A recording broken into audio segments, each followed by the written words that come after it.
Alrighty, if you would please turn to John 6, verse 16. John chapter 6, verse 16. Did you hear like amazing stories when you were growing up? Did you ever hear that, like with relatives and things like that? My grandfather graduated from Woodland High School in 1932. He and his older brother, who was sort of delayed, he worked for a while, delayed going to college. They enrolled in Sneed College. That was back when Sneed was a four-year school, if you know what that is. And they had three options for college. My great-grandfather urged unfortunately, only his sons to go to college. Unfortunately, that generation.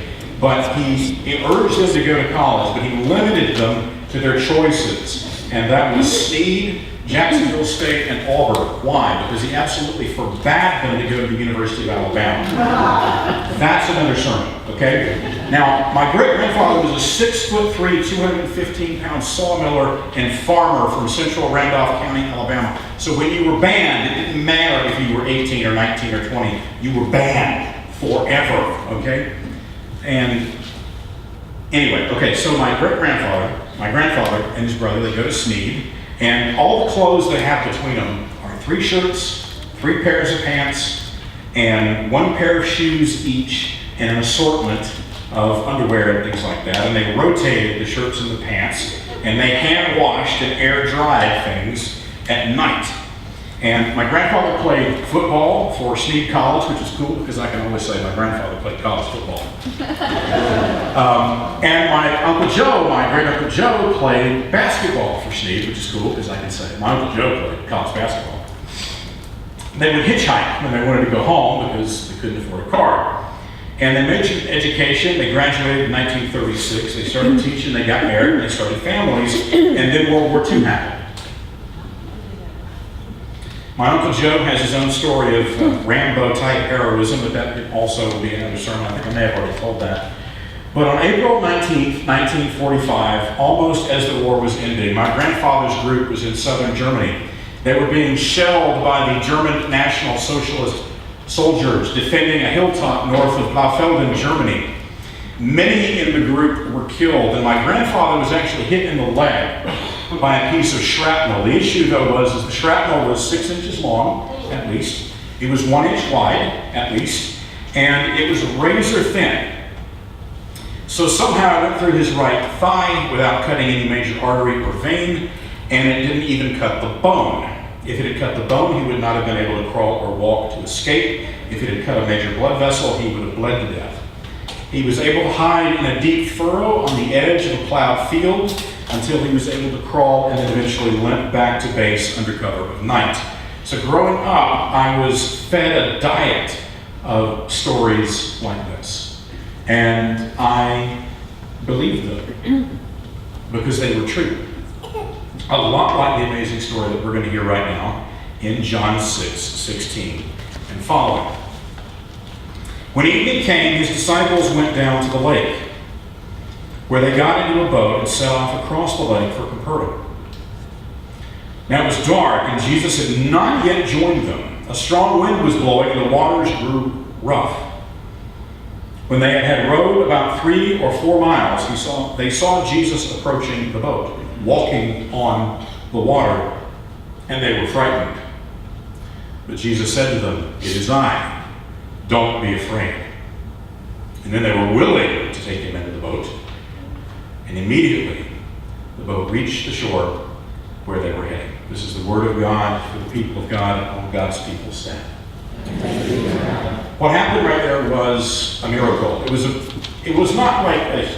All miracles are huge miracles, but it wasn't huge because there weren't that many people sharing in it, and not that many people saw it eye on eye. People are drawn to the part where Jesus walks on water, but they sort of ignore the miraculous warp drive speedboat at the end of the story. But earlier, there was another miracle. There were 5,000 or 20,000 people, depending on how you count it, that saw a miracle called the feeding of the multitudes. This miracle was smaller, but it's no less important. The issue is what led to these moments. Jesus had just fed that huge crowd, and they were convinced that he was some kind of transformational religious figure, to use a modern lingo. And despite many, many people and limited resources, Jesus fed them all until each one was satisfied. He wasn't teaching about bread necessarily, though. He was teaching about who he was and what his power was. Now, of course, that power was to do the impossible. The Lord is not the God of what's possible. The Lord is the God of the impossible. But the crowd thought that Jesus was just some kind of great prophet. They wanted to make him king. They wanted to do it by force. That is, they wanted to basically have a coup and then force Jesus to be king and all these things. The crowd did not realize that he was God in the flesh. The crowd did not realize the spiritual truth that Jesus was teaching through the supernatural miracle of the feeding of the multitudes. And the disciples did not either, as they expected their own little miracle out on the Sea of Galilee. Now, Jesus had run away from this bunch of people who wanted to make him king. And that night, the disciples got into a boat on the lake. They sailed across to a town called Capernaum. They were sort of halfway across the sea. And they were in this boat in the middle of the night. The only thing that lit their way, maybe they had a lantern, but mainly it was the stars and the moon that were lighting their way. And then the wind came. Now, the Sea of Galilee has this kind of unique geography. Basically, it's a bowl of water, a relatively small bowl of water, as bowls of water go in geography, that is surrounded on a lot of sides by mountains. And there's warm, wet air down at the bottom, and there's cool, dry air in the mountains, and the cool air wants to fall, and the hot air wants to rise. And when this gets going, because it's so relatively small, and because the mountains are so relatively high, the Galilee can become basically a wind chamber sometimes. Not all the time, but there's a lot of times that it does. And it's such a wind chamber that the waves crest white and the wind blows really hard, and a lot of times there's rain. You may remember the story of Jesus being asleep in the back of the boat. There's a storm, and the disciples freak out, as the disciples always do. But this time there's not any rain, okay? This is just wind. The disciples are strong. Okay, these boys were born and bred in this place. Functionally speaking, they're country boys. And they know how to get stuff done. And they go a good distance out in the boat in this weather. And then in the moonlight and the starlight, they see this figure on the choppy sea, and they're frightened. I'm going to ask you a very real question. Do you get frightened? Do you get frightened when the work is long and you don't know how you're going to make it through? Do you get frightened when life is rough around you? Do you get frightened when things are around you that you don't recognize? I do. And sometimes I bask in my fear because fear is comfortable. It's almost like fear is a god. And I think that sometimes we worship the god of fear a lot, so like the disciples did. And I think we listen to him a lot, don't we? Now, people ask me, is it fear a natural instinct? Well, you sort of, yeah, maybe. I mean, I'm not a sociologist or a human psychologist, but sometimes I don't know about fear being a natural instinct. I think shock is a natural instinct. Fear is something else. For example, don't tell anybody about this, okay? This is just you and me, okay? Parties Unnamed decided it would be cute to hide somewhere in our house and then jump out from behind a door and surprise me. Now, I will be very honest. Remember, this is just you and me. Don't talk. Don't tell me. It worked. I was shocked. But then, of course, they felt fear. And I chased them down the hall, and then I tickled them a lot, and it was all very fun. All right, but anyway, think about other people in military occupations, people who practice the martial arts, soldiers, a lot of other folks, police officers, fire folks, first responders, physicians, surgeons, ER doctors and nurses. The list goes on and on and on. These people, well, country boys too, for that matter, they have learned or taught themselves, or been taught, to control their shock. But these country boys that are in this boat, they're so practiced at sailing in these rough seas and winds, they could not control their fear. They were worshiping the God of fear. And Jesus sees this, because he probably recognized it was a little strange to walk on water. And he says, "It is I. Don't be afraid." Now hold on a second. Let me say something about our perceptions of Jesus that I think are 100% influenced by the media. In the spring of 1977, there was a mini-series that aired on NBC, and it was called Jesus of Nazareth. And I remember when it first came out, and they played it like once a year around Easter and Christmas and all that. When I was a kid, they stopped playing it for some strange reason, because it really is a good movie. It's about 6 hours long, mini-series.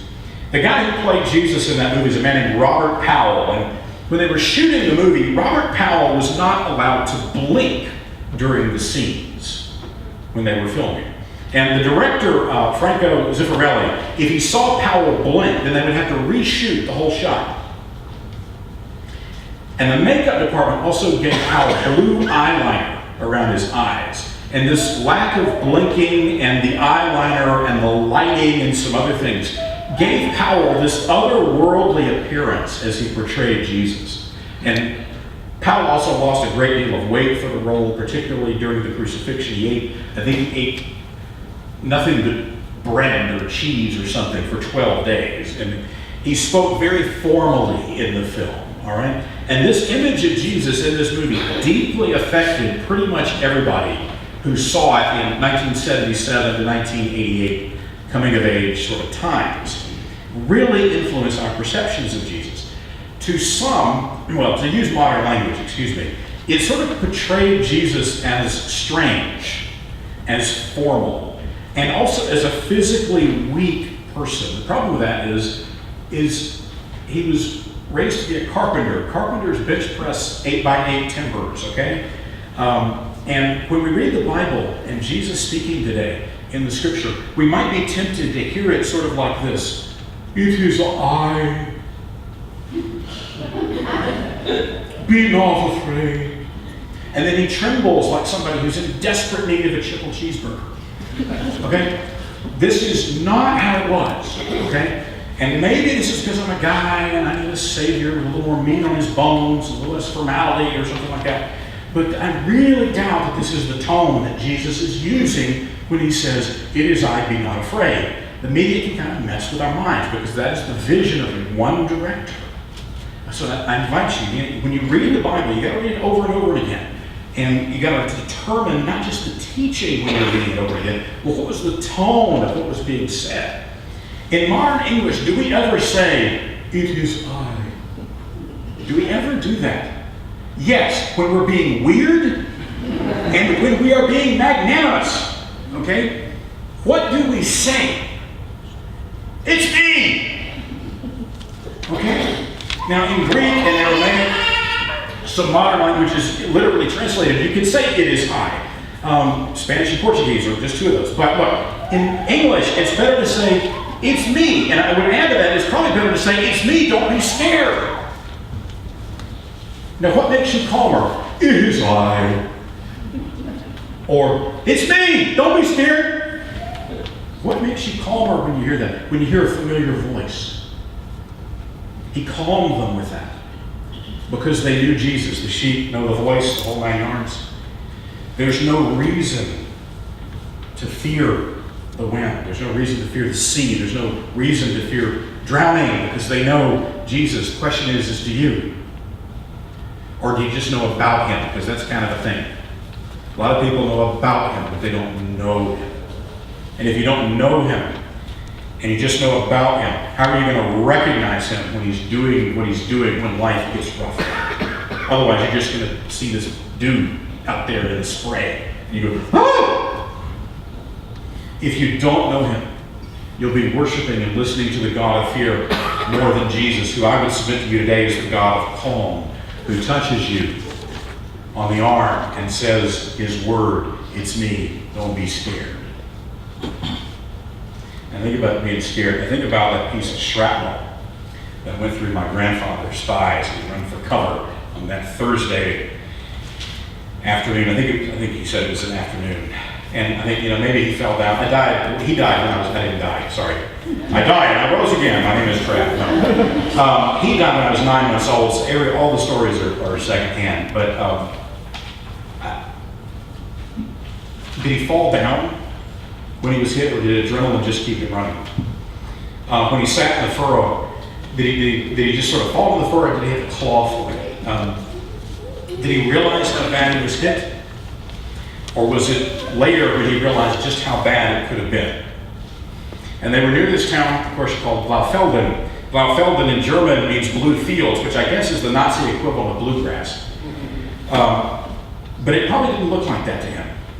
It looked like mud, and it looked like blood, and it looked like booms, and it looked like screams so loud that they could hurt your ears, louder even sometimes than the shelling.